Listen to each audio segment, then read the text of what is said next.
নিরপেক্ষ নিয়ে কথা বলবো। নিরপেক্ষ। নিরপেক্ষ একটা শব্দ আছে। অর্থাৎ উনি কারো পক্ষে না। কিন্তু বর্তমান বাংলাদেশে নিরপেক্ষ মানুষের কথা শুনলেই মানুষ তারে কোনো না কোনো পক্ষে নিয়ে যাওয়ার চেষ্টা করে এবং তাকে বকা দেয়। তাকে সুশীল বলেও গালি দেয়। ঠিক আছে? নিরপেক্ষ বলে মানুষই নাই। এরকম কথা। আসলে নিরপেক্ষ মানুষ হওয়া কঠিন। কিন্তু নিরপেক্ষ বলে তো একটা শব্দ আছে। নিরপেক্ষ কি?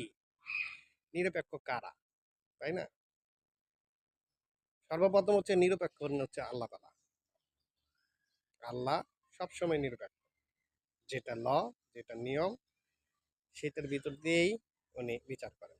তা আল্লাহর মনোনীত যারা বান্দা, যারা বেসিক্যালি সত্যিকার অর্থে যারা আল্লাহকে ফলো করে, আল্লাহর মতো হইতে চায়, আল্লাহর রঙে রঙিন হইতে চায়, যেখানে সাদা সাদাই বলবে, যেখানে কালো কালোই বলবে, ন্যায় বিচারের ক্ষেত্রে যে কোনো কাজের ক্ষেত্রে যেটা আল্লাহ পছন্দ করেন, যে নিরপেক্ষ হওয়ার কারণেই আপনি জান্নাত জাহান্নাম পাবেন, সেটা যদি দেখেন সেটা হচ্ছে সমস্ত নবী রসুল যারা ছিলেন, যত অলি যারা ছিলেন, যত পীর।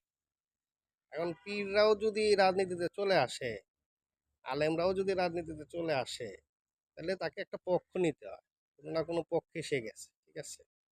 কিন্তু বেসিক্যালি নিরপেক্ষ মানুষ হচ্ছেন নবী রসুল্লাহ ছিলেন। আল্লাহ যতটুকু বলছে, যেভাবে বলছে সেভাবেই উনি কাজ করছেন, সেভাবেই কাজ করে গেছে। তো নিরপেক্ষ হচ্ছে আল্লাহ, নিরপেক্ষ হচ্ছে আল্লাহর মনোনীত বান্দা যারা, এরাই বেসিক্যালি নিরপেক্ষ। অর্থাৎ নিরপেক্ষ হচ্ছে একটা উচ্চ স্তরের মানুষ, যাদের অবস্থান সাধারণ মানুষ, রাজনীতিবিদ, অন্যান্য জায়গা থেকে আলাদা উপরের স্থান। এই জন্য আপনি যদি কোরআন শরীফের দিকেও তাকান, আহ, এই এই সুলাইমান আলাইসাল্লামের ঘটনায় উনি যখন আহ, এক রানীর আহ, রাজ্য যখন উনি প্রিপারেশন নেয়, সেখানেও ওনার যে পরিষদ বর্গ ছিলেন, ওই পরিষদ বর্গেও নিরপেক্ষ মানুষ ছিলেন, যাদের কাছ থেকে উনি সাজেশন নিতেন। ঠিক আছে? সর্বোপরি নিরপেক্ষ মানুষ একটা রাষ্ট্রে দরকার, একটা সমাজে দরকার, একটা বাসায় দরকার। অর্থাৎ নিরপেক্ষ হওয়ার জন্য, নিরপেক্ষতার চর্চা করার জন্য চেষ্টা করা উচিত। আপনি যেটা ন্যায় ন্যায়, যেটা অন্যায় অন্যায়। ঠিক আছে? যদি আপনি এইভাবে তৈরি করেন, অর্থাৎ একটা মানুষ বেসিক্যালি নিরপেক্ষ হইতে পারলেই সে বেসিক্যালি সামনের দিকে আগাতে পারে, মানে অগ্রগামী মানুষ। ঠিক আছে? ডানের মানুষ, বাঁয়ের মানুষ, অগ্রগামী মানুষ, নিরপেক্ষ মানুষ। অটোমেটিক হচ্ছে এই জন্য নিরপেক্ষটা। মনে করেন আপনি এখন এই দল করেন দেখে ওই দল করতেছেন না, ওই দল করতেছেন দেখে এই দল বলতেছে, এইগুলো আসলে সে একটা পক্ষ নিচ্ছে, সে একটা দল করতেছে। কিন্তু সে যখনই একটা বিচার সালিস করবে, সেক্ষেত্রে অবশ্যই তাকে নিরপেক্ষ হতে হবে। বিচারকদের বেলা একদম সরাসরি হুঁশিয়ারি আছে আল্লাহ তালা। এছাড়াও আপনি যদি নিরপেক্ষ হওয়ার চেষ্টা করেন, সমাজে নিরপেক্ষ মানুষ হওয়ার চেষ্টা করেন, তাহলে বেসিক্যালি আপনি মানুষ হওয়ার চেষ্টা করতেছেন। অর্থাৎ যেটা করা দরকার সেটাই করছেন, যেটা করা দরকার না সেটা করতেছেন না। আপনি একটা উপর স্তরে উঠে চলে গেছেন। এই নিরপেক্ষ মানুষ সমাজে খুব দরকার, বাংলাদেশে তো দরকার। এখন সারা বাংলাদেশ জুড়ে এই ফেসবুক, ইউটিউবের মাধ্যমে নিরপেক্ষ কইতে গেলে এরা যেন বকা শুরু করে, কুস্তি থাকে কইতে কইতে। ওই দলের হয়ে কখন সে কথা বলছে, তার দলের হয়ে সে কখন কথা বলছে, তারা আমার দলে টানবো, তারা তার দলে টানবো। কিছু কিছু মানুষকে রাখেন না সমাজে। এই জন্য তো সমাজ অনেক ফুলের বাগান নিয়ে একটা সমাজ, রাষ্ট্র তৈরি হয়। বর্তমান সরকার অবশ্যই বিষয়টা বুঝবেন, কারা বেসিক্যালি ফুল নিরপেক্ষ মানুষ দরকার।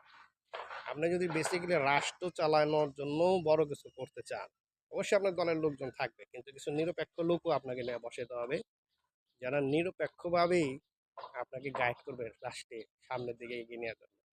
সেটাও কিন্তু দরকার। নিরপেক্ষ হওয়ার এবং নিরপেক্ষ মানুষকে, মানে নিরপেক্ষ হইলে আবার একটা যন্ত্রণা আছে, সেটা হচ্ছে যে আপনি দুই দিক থেকেই বকা খান, তিন দিক থেকে আপনি বকা খান, পাঁচ দিক থেকে বকা খান। কিন্তু তারা বকা খাইলেও নবীদের দিকে তাকান, সর্বোচ্চ বা বড় অলি, বড় পীর, ওনাদের দিকে তাকান, সর্বোচ্চ জায়গায় ওনারা এত ইয়ার পরও কিন্তু ওনারা নিরপেক্ষতা জায়গা থেকে সরান। তো নিরপেক্ষ হওয়া উচিত একটা গ্রামে, একটা শহরে, একটা সমাজে, একটা এলাকায়। এমন কিছু মানুষ অটোমেটিকই এগুলো আল্লাহর হেদায়তও পাইতে হয়। এবং কিছু মানুষ আছেন যে লোকটার কাছে আসলেই, এই লোকটা আসলে নিরপেক্ষ। লোকটা সবসময় মানে একজন নিরপেক্ষ মানুষ বেসিক্যালি সে সত্য মানুষ। এই যে বলেন না যে সত্য সত্য সত্য সত্য সত্য নিজেই শক্তি। সত্য মানেই হচ্ছে সে নিরপেক্ষ। আর কোনো ইয়া না। মানে আপনি ট্রু ম্যান সেটা দরকার। সেটা না হলে সমস্যা এবং এটা চর্চা করা উচিত। এটারই পুরস্কার বেশি। ঠিক আছে? তো ভালো থাকবেন।